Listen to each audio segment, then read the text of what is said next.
BlackBerry blacked out this week, and we had Apple preparing for the launch of its iPhone 4S, which hit stores today. And of course, the sad, tragic death and passing away of Steve Jobs as well. We're going to be taking a look at these two brands now, as we have, of course, many concerned about what's going to happen to Research in Motion, the maker of BlackBerry's market share going forward. Vitalis Ozianyi, he's an ICT Senior Research Analyst at Frost Sullivan, joining us now from Cape Town, from our studios there. Thank you very much for joining us today, Vitalis. I think let's just first start off with your take on how dramatic and how significant this blackout for BlackBerry and Research in Motion is going forward. Well, looking at what happens, the level of inconvenience that BlackBerry users went through, especially on the business side, it's kind of a tricky situation for RIM because they've been offering a very reliable service to the business community, and now the business community will actually wonder what's going to happen going forward, and they'll want to put into place mechanisms internally that will enable them to have like a failover to traditional communication means like email using other platforms, and that might actually dent a bit into the BlackBerry's outlook going forward. And the tricky place for RIM especially is when it comes to new users, the potential users that could have taken on BlackBerry products. And looking at that, as you mentioned, that iPhone is coming up with a new product, and we know other device manufacturers are also coming up with services similar to what BlackBerry has been using to entice customers. So it's actually something that RIM will want to look at to restore its confidence in the consumers of its services. It's going to take a lot of hard work, Vitalis. So of course, where we had RIM very slow in terms of the uptake and kind of response that it provided to consumers. So with that confidence being dented already, and you know, the market's just not convinced in terms of what's going to be this fail-safe mechanism moving forward. Why wasn't that backup in place in the first place?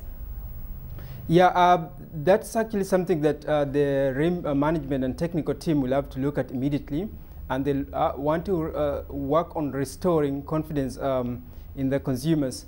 And one of the ways they'll want to inform the consumers that the services will not fail again is to provide information on how they're going to deploy something like load balancing kind of clusters to make sure they don't just rely on one entry point into their network. And with that in place, somehow the consumers will actually wait and see if it's actually going to work, or whether something like what happened the past 3 days will occur again. Let's just take a look at this in the context of the iPad that we have, of course, from Apple. We've also got Samsung's tablet, and the type of market share that we're seeing from these three key players in Africa specifically. When we're looking at these products, of course, we have them in studio with us over here. Now, when we're looking at the African strategy, really Samsung really outperforming the other two players when it comes to market share, spending in excess of 25 million rand a month to really grow its market share on the continent. How do you see BlackBerry's presence and Research in Motion's presence going forward from a competitive standpoint in Africa? What I would say is that when you look at the different devices, it's going to be a major differentiating factor in terms of the appeal of the devices. And all the three device manufacturers that you just mentioned will all want to bring forward devices that actually appeal to the consumer. And on the back end of it, they'll want to bring competitive services that consumers both will want to take on for social as well as business communications. And going forward, we're going to see competition becoming stiffer, as you know that like just the appeal of the device alone is enough to decide whether a consumer is going to take on, say, Samsung or iPhone or a BlackBerry.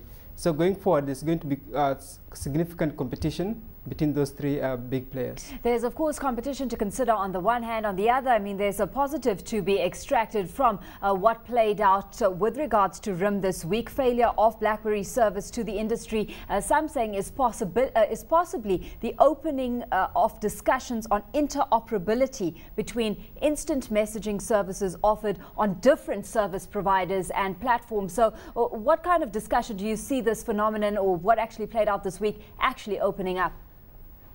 Well, we have to look at how the telecommunications world and the internet world come together, because currently with a telephone you can call an end user on any other network, and when with the internet also, communications like the email, they work on open platforms. But now with the BlackBerry messaging service, it's actually only available to BlackBerry users, and the similar format will be used by iPhone. But now interoperability requires that these different providers or providers of the different platforms have to work together on mechanisms of exchanging things like encryption and decryption keys, because you know that the encryption that RIM does is one of the main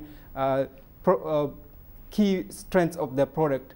But now for users on BlackBerry and iPhone to be able to message each other, the two different providers have to work on how they can exchange encryption keys, and also how they can exchange information between the different service delivery platforms. So it's something that the market might look at going forward. What is the likelihood that we have, Apple and BlackBerry Research in Motion actually working together to enhance their offering to the consumer at the end of the day? Well, it actually looks at, it depends on how the, say when iPhone or the Apple launches the product, how the uptake is going to be in the market, and how the uptake of like similar messaging products launched by Samsung is going to be in the market.